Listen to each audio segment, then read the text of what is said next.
Me corresponde a mí este fin de semana y el próximo, si el Señor así lo permite, hablar acerca del capítulo 53 de Isaías. En esta mañana vamos a desarrollar y a exponer a detalle los primeros 3 versículos de este capítulo. Y si me ayudan con la presentación, se los agradezco. Si no, aquí yo se los voy leyendo.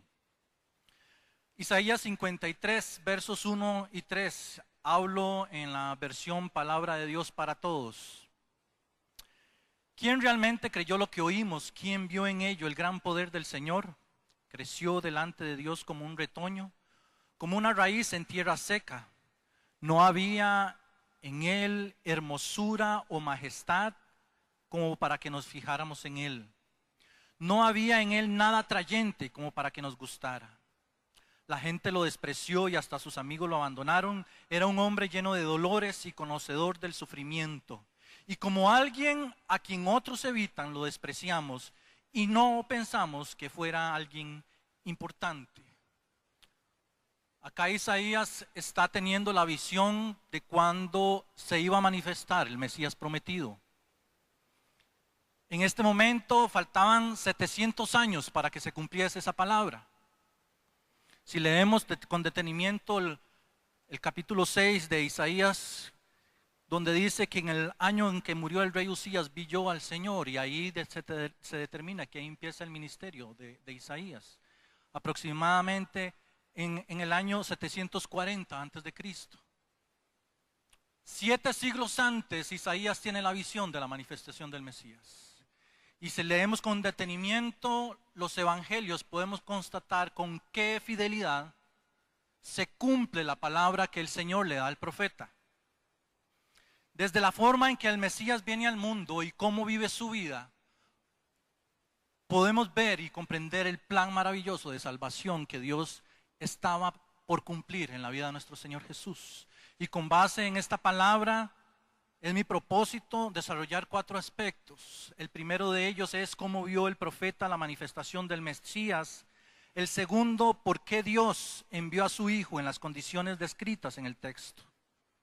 El tercer punto es cómo reaccionó Israel ante la manifestación del esperado Mesías, porque el pueblo de Israel reaccionó de una manera.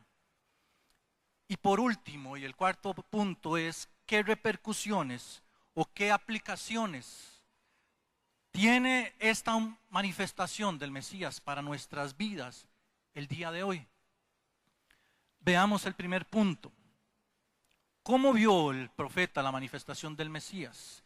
Y vamos a ir desgranando verso por verso estos capítulos del 53 de Isaías. Verso 1 dice, ¿quién realmente creyó lo que oímos? ¿Quién vio en ello el gran poder del Señor? Aquí el profeta está preguntando, está exclamando. ¿Cuánta gente iba a percibir, a darse cuenta que cuando iba a nacer ese niño, ahí se estaba manifestando el poder de Dios? Si podemos leer con detenimiento, podemos entender y darnos cuenta que fueron pocas personas las que se dieron cuenta que cuando nació ese niño, ahí se estaba manifestando la presencia de Dios, se estaba cumpliendo la palabra de Dios. Sus papás, María, José, la prima de María, Elizabeth, los pastores a los cuales les fue anunciado que había nacido un Salvador. Cuando fueron a presentar al niño, dice Lucas que había un hombre que se llamaba Simeón y una profetisa Ana, que ellos estaban esperando y que el Señor les dijo que ellos iban a ver al Mesías Salvador. Los magos de Oriente que venían a honrar al nuevo rey que había nacido. Pero más allá de esas personas, delante del pueblo de Israel, delante de la sociedad israelita en ese momento, pasó desapercibido. ¿Quién creyó? Pocas personas creyeron. El verso 2 del capítulo 53 de Isaías dice, creció delante de Dios como un retoño, como una raíz en tierra seca. No había en él hermosura o majestad como para que nos fijáramos en él. No había en él nada atrayente como para que nos gustara. ¿A qué se refiere el profeta cuando habla como un retoño, como una raíz en tierra seca? Si entendemos el contexto en el cual se estaba dando este cumplimiento y nos volvemos un poquito más atrás en la historia de Israel, podemos ver que desde la última vez en que un profeta de parte de Dios alzó su voz para traer palabra de parte del Señor, fue el profeta Malaquías. Y eso más o menos fue 400 años antes de que el Señor naciera. Y por 400 años Dios guardó silencio. Un pueblo acostumbrado a que siempre había un profeta, desde Moisés, Josué, los jueces,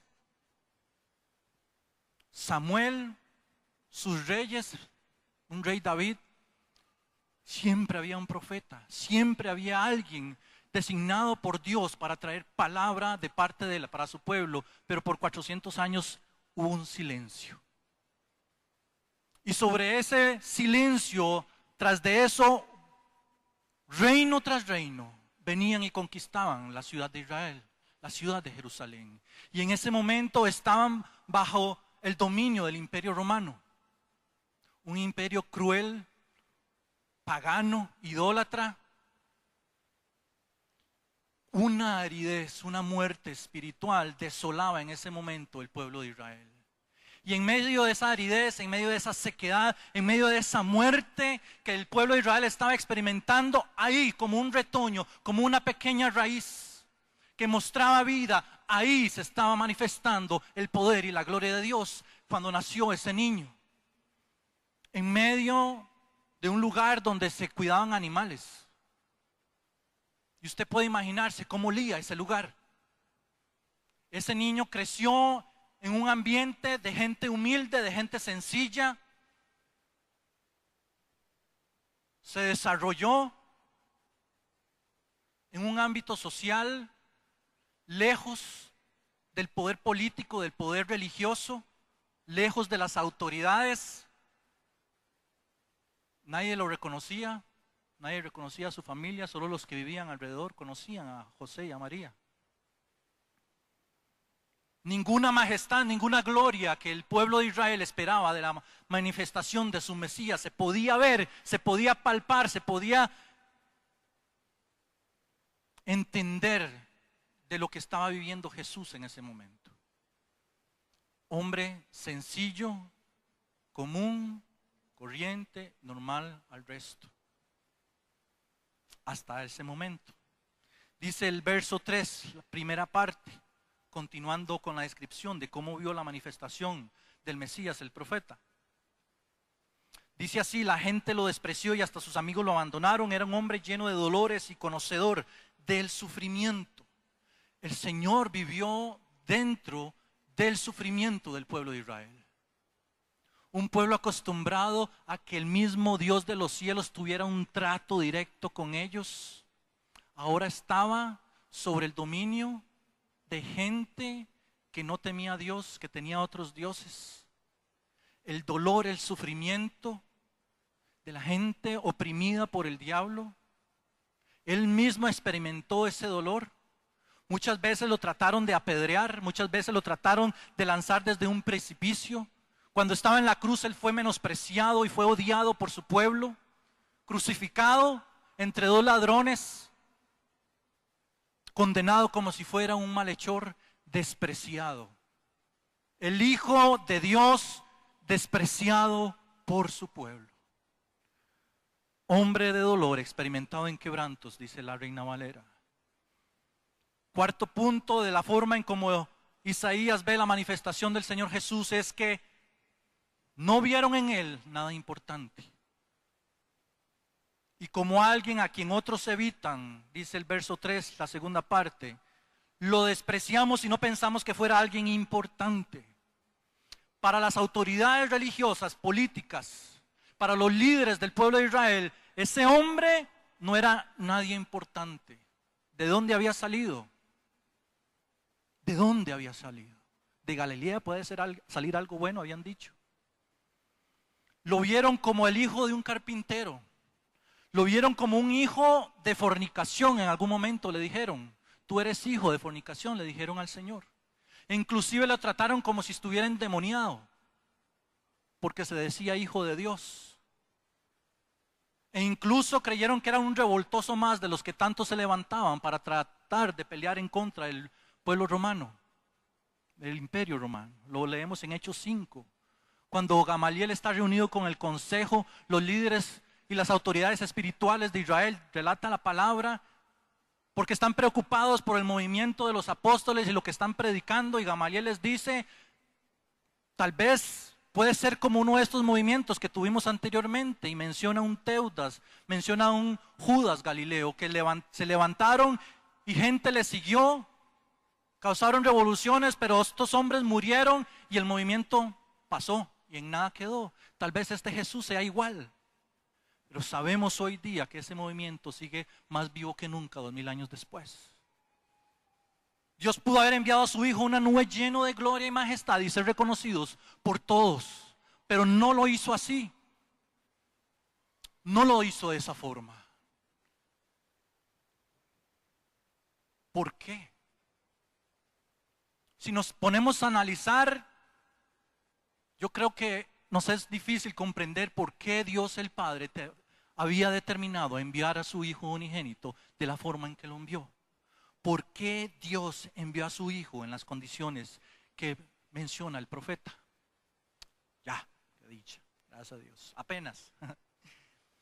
Les quiero mostrar este pasaje, porque yo creo que Pablo nos enseña muy claro la sabiduría y el plan de Dios de por qué el Señor decide hacerlo de esta manera. En primer lugar, debemos entender que la sabiduría de Dios no pertenece a este mundo.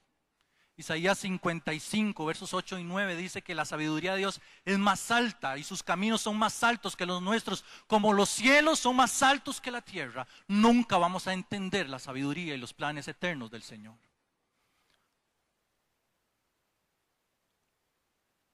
Dice 1 Corintios capítulo 1 versos 18 al 25 y lo podemos leer acá.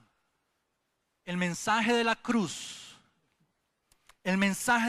parece una tontería para aquellos que están perdidos, pero para los que estamos siendo salvados es el poder de Dios. Como está escrito, destruiré la sabiduría de los sabios, confundiré el entendimiento de los inteligentes. ¿En qué queda el filósofo? ¿Cómo queda el experto en la escritura? ¿Dónde está el intelectual que discute sobre asuntos de este mundo? Dios ha convertido en tontería la sabiduría de este mundo. El mundo en su propia sabiduría no conoció a Dios. Así que Dios en su propia sabiduría prefirió salvar a los que creen por medio de la tontería del mensaje que anunciamos. Verso 22. Los judíos buscan milagros, mientras los griegos buscan sabiduría. Pero nosotros anunciamos a Cristo crucificado. Este mensaje resulta ofensivo para los judíos y les parece una tontería a los que no son judíos. Pero para los que han sido llamados por Dios, judíos o no, este mensaje es poder y sabiduría de Dios. Pues la tontería de Dios es más sabia que la sabiduría de los hombres, y la debilidad de Dios es más fuerte que la fortaleza de los hombres. Dios destruye la sabiduría de este mundo. Para Él no es nada la sabiduría, el conocimiento humano. Mas Él manifiesta su sabiduría de tal manera que para el mundo es una tontería, es vanidad, es necedad. Pero sabemos que lo necio de Dios es más sabio que la sabiduría de este mundo. Y en esa sabiduría, en esa necedad y en esa tontería, como dice esta versión, en esa tontería del mensaje de Dios, encontramos salvación y poder de Dios para cada uno de nosotros. En lo insensato y en lo débil se estaba manifestando el poder de Dios. Anteriormente el Señor enviaba a sus ejércitos a combatir a sus enemigos. Israel estaba acostumbrado a ser liderada por caudillos, por líderes militares que conquistaban sus enemigos. De esa manera ellos conquistaron la tierra prometida. Josué los guió y conquistaron reinos, reino tras reino. David, hombre valiente de guerra. Israel estaba anhelando algo así. Sabían que del linaje de David vendría el Mesías. Y por supuesto ellos estaban esperando una figura de ese tipo, pero el Señor cambia Cambia ahora su forma de trabajar. Si antes demostraba en poder, en autoridad como el mundo estaba acostumbrado, ahora es en la debilidad que según el mundo no producía fruto, pero en esa debilidad el Señor estaba actuando de manera poderosa. ¿Cómo reacciona Israel? ¿Cómo reacciona ante la venida de este hombre desconocido, humilde? Ellos estaban esperando otra cosa, pero ¿cómo reacciona el pueblo de Israel? Dice Juan 1:10 que Jesús, hablando del Señor, en el mundo estaba y el mundo por él fue hecho, pero el mundo no le conoció. A lo suyo vino y los suyos no le recibieron. En los oídos y en la mente y en la memoria del pueblo de Israel se escuchaba aquellas canciones que cantaban acerca de sus reyes. Saúl mató a sus miles y David a sus 10,000. Y se emocionaban, me imagino, esperando que ese tiempo otra vez se cumpliese para echar fuera de su territorio al imperio romano. Si comparamos las descripciones que hace la palabra de Dios de estos dos primeros reyes, por poner un ejemplo, versus lo que compara o lo que describe la palabra de Dios de la venida del Mesías, podemos darnos una idea de por qué el choque que tuvo la sociedad de Israel en ese momento. Primera de Samuel 9:2 describe así a Saúl. Él tenía un hijo que se llamaba Saúl, joven y hermoso. Entre los hijos de Israel no había otro más hermoso que él. De hombros para arriba sobrepasaba a cualquiera del pueblo. El hombre era un Adonis. Así lo describe la palabra de Dios. De David también dice que él era, cuando el Samuel lo manda a llamar, cuando estaba en la casa de Isaí su padre, dice que lo hizo entrar y describe a David que era rubio, hermoso de ojos y de buen parecer. Y cuando llaman a David para que ministre delante de la presencia de Dios, delante de la presencia de Saúl, porque era atormentado por un demonio, un siervo de Saúl lo describe como un joven valiente, vigoroso, hombre de guerra. Entonces Israel obviamente tenía ese patrón, ese modelo en su mente. Pero si vemos la descripción que relata Mateo de cómo entra Jesús a Jerusalén, vemos y entendemos cómo vivió él desde que nace. Ahora viene y entra, y dice la palabra de Dios, la entrada gloriosa a Jerusalén. ¿Y de qué manera entra el Señor a Jerusalén? Dice Mateo 21, versos 1 y 5, cuando se acercaron a Jerusalén y vinieron a Betfagé, al monte de los olivos, Jesús envió 2 discípulos diciéndoles: id a la aldea que está enfrente de vosotros y luego hallaréis una asna atada y un pollino con ella, desatadla y traédmelos. Y si alguien os dijere algo, decid: el Señor los necesita y luego los enviará. Todo esto aconteció para que se cumpliese lo dicho por el profeta cuando dijo: decid a la hija de Sión, he aquí tu rey. He aquí tu rey, Israel, he aquí a tu rey. Él viene, ¿de qué manera? Manso, sentado sobre un pollino, sobre una asna, hijo de animal de carga. ¡Qué contradicción! Israel esperando un conquistador montado tal vez en uno de esos caballos grandes, fuertes, que se utilizaban para la guerra, y el Señor entra tranquilo, montado ahí en un burrito. No se imaginaron nunca que sobre ese animal sencillo, humilde, animal de carga, ahí estaba entrando el rey que ellos estaban esperando.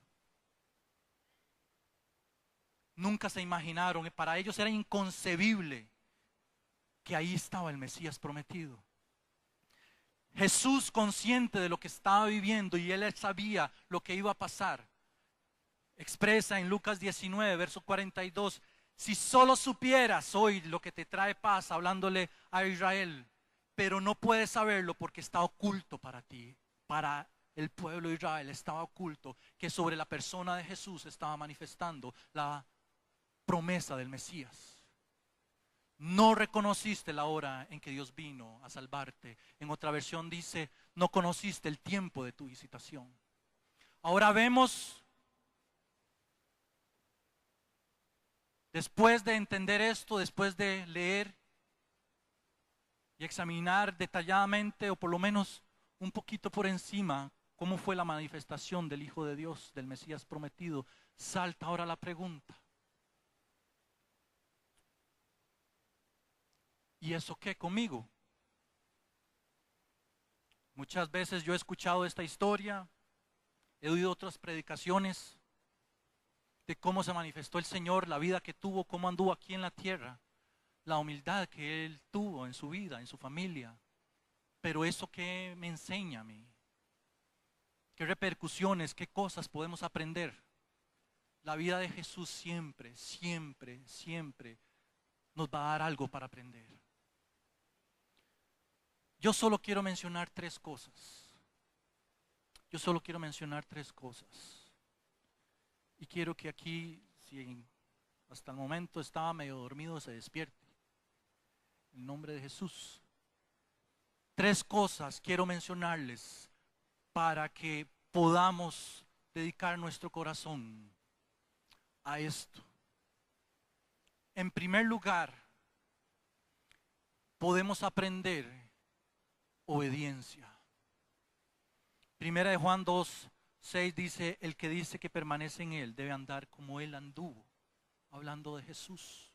Si usted dice ser cristiano, si usted dice que cree en el Señor Jesús, si usted dice que fue perdonado y sus pecados fueron lavados en la sangre del Cordero, tenemos que andar como Él anduvo. Si usted dice que Jesús es el Señor de su vida, no hay quite.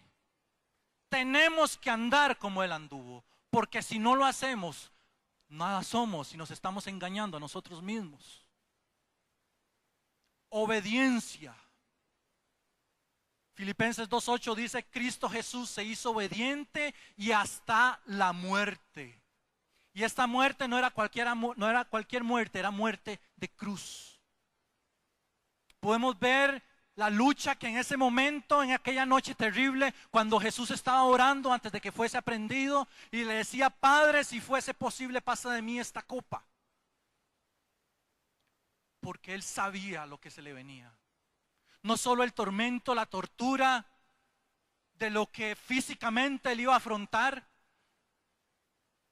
el morir crucificado,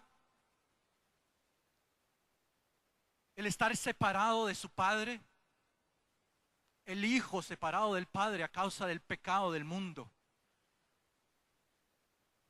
Él decía: si fuese posible, pasa de mí esta copa, pero no se haga mi voluntad, Señor, haz tu voluntad. Yo pregunto, ¿cuántas veces oramos eso? Oramos al Señor y ponemos nuestras peticiones: Señor, mira mis necesidades. Señor, mira mi trabajo, mira mis hijos, mira mi salud. El Señor nos llama y nos enseña a pedir por estas cosas. Por supuesto que sí. Y Él es suficiente, bondadoso, suficiente dador para darnos lo que nosotros necesitamos. Pedid y se os dará, buscad y hallaréis, llamad y se os abrirá. Pero ¿cuántas veces nuestra oración será: Señor, cumple tu voluntad en mi vida?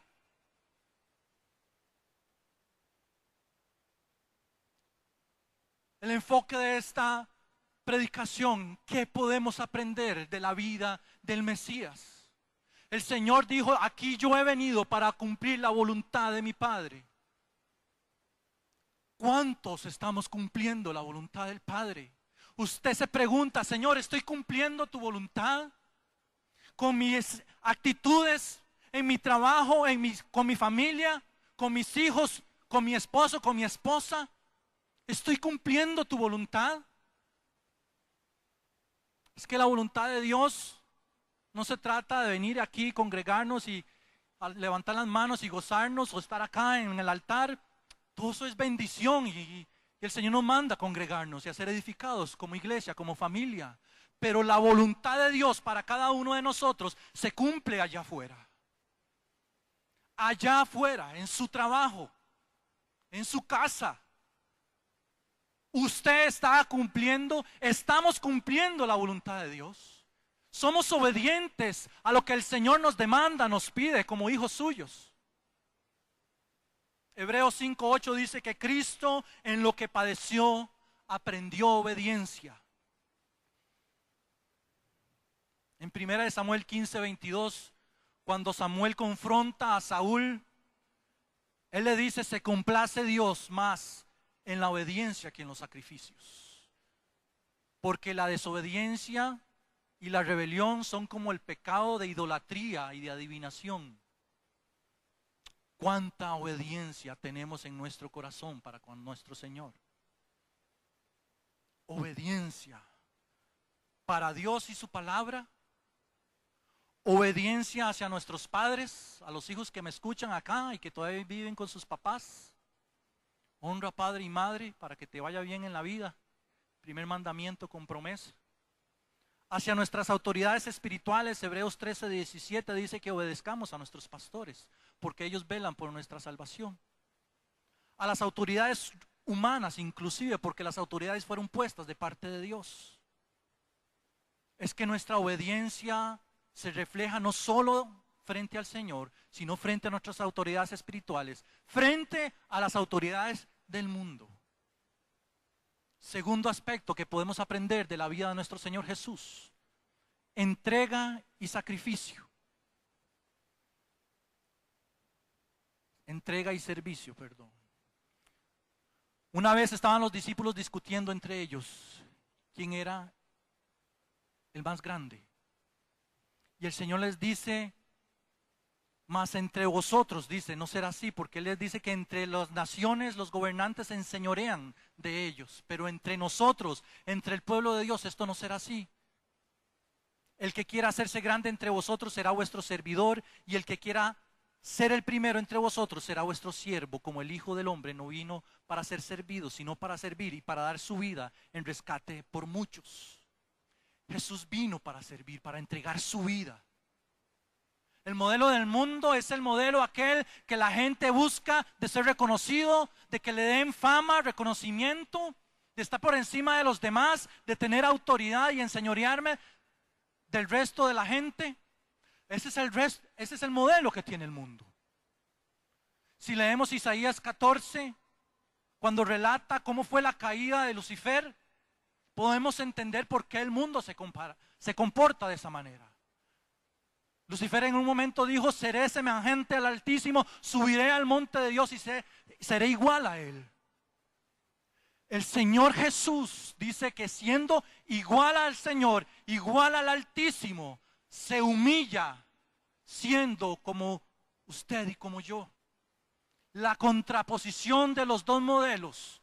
Un modelo que nace del corazón de Satanás. Otro modelo completamente diferente que nace del corazón de Dios. Humilde, entregado para servir. El tercer aspecto, la humildad y la mansedumbre. El Señor le enseñó muchas cosas a sus discípulos, pero solo una vez dijo esta frase. Solo una vez la dijo, o por lo menos así está revelada en la palabra de Dios. Él dijo: aprended de mí. ¿Y qué les dijo que tenían que aprender? Aprended de mí, que soy manso y humilde de corazón. La mansedumbre, la humildad. Un cristiano rendido a los pies de Cristo no puede ser orgulloso, vanidoso, arrogante, altivo, prepotente. Por el contrario, nuestro carácter debe reflejar a Cristo. Pacífico, ecuánime, modesto, sencillo, amable.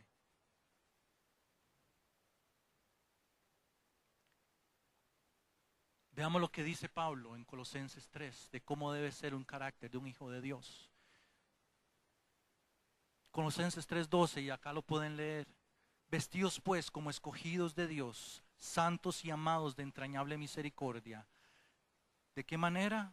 De benignidad, de humildad, de mansedumbre, de paciencia, soportándoos unos a otros y perdonándoos unos a otros. Voy a leer esto de nuevo. Soportándoos unos a otros y perdonándoos unos a otros, si alguno tuviere queja contra otro, de la manera que Cristo os perdonó, así también hacedlo vosotros. Y sobre todas estas cosas, ¿cuáles cosas? Lo que acabamos de leer: misericordia, benignidad, humildad, mansedumbre, paciencia, perdón. Sobre todas esas cosas, vestíos de amor, que es el vínculo perfecto. Si examinamos a nuestro corazón y ponemos esta palabra como espejo delante nuestro y nos examinamos a nosotros mismos y vemos cómo fue la vida del Señor Jesús y lo que Él espera de nosotros, ¿cómo está nuestro corazón hoy? ¿Hay obediencia? ¿Tenemos un espíritu de servicio y de entrega hacia nuestro prójimo? ¿O llegamos a la casa y llegó aquí el rey y sírvame porque ya llegué? Le hablo a los varones. ¿O usted muestra el carácter de Cristo sirviéndole a sus hijos, a su esposa? ¿O es de aquellas personas que no levantan ni un vaso siquiera? Es que creemos a veces que la palabra de Dios es para cosas muy altas, muy profundas, muy santas, pero es que hasta en las cosas más sencillas podemos revelar el carácter de Cristo en nuestra vida. En lo más sencillo. Conocen en su familia, ven en usted el carácter de Cristo. Ven en usted ese modelo a seguir. Sus hijos ven en ustedes el amor de Dios, la presencia del Señor por la forma en cómo se tratan. O una vez cerrada la puerta es un puro pleito y gritería. Y aquí levantamos las manos. Estamos viviendo el amor de Dios en nuestro hogar. Estamos viviendo el temperamento, el carácter de Cristo está siendo formado en nuestro corazón. Que nuestros hijos crezcan diciendo: yo quiero ser como mi papá, como mi mamá, porque yo veo en ellos la presencia de Dios. Yo no estoy hablando de aquí de ser gente perfecta, porque nadie lo va a hacer nunca, hasta cuando estemos allá arriba. Pero nos esforzamos de verdad en cumplir el plan y el propósito de Dios en nuestro corazón, en llevar, como dice la palabra de Dios, en todo lugar el conocimiento de Jesús. ¿Cuánto nos estamos pareciendo más al Señor? En nosotros hay perdón. De la manera en que Cristo os perdonó, así también hacedlo vosotros. No está diciendo si ustedes sienten, si quieren o si amanecieron felices y contentos, perdonen. ¿A quién el Señor ya perdonó sus pecados? Pregunto. ¿Usted puede levantar su mano? ¿Usted está convencido de que el Señor perdonó sus pecados, sí o no? Pues el Señor le dice: de la manera en como yo te he perdonado tus pecados, tienes que perdonar a los que te ofenden. De esta manera reflejamos el amor de Dios. ¿Qué aplicaciones tenemos para nuestra vida? Tal vez usted estaba esperando algo muy profundo, una verdad muy profunda revelada. No algo tan básico como esto, pero yo creo que a veces en las cosas más básicas ahí es donde estamos fallando. Cosas como la obediencia, la humildad, el servicio a los demás. El mundo necesita gente que se parezca a Jesús. El mundo necesita que la iglesia del Señor se parezca cada vez más a ese quien dice que sirve. Porque si no, somos uno más del montón. Primera de Pedro 2:21, y con esto voy terminando. Dice que Cristo nos dejó ejemplo para que siguiéramos sus pisadas. Pasen, varones y mujeres de la alabanza. Cristo nos dejó ejemplo para que siguiéramos sus pisadas. Que cuando le maldecían, dice que no respondió con maldición, sino que encomendaba su causa a aquel que juzga justamente. ¿Cuánto del carácter del Mesías, de nuestro Señor Jesús, estamos viviendo? ¿Cuánto?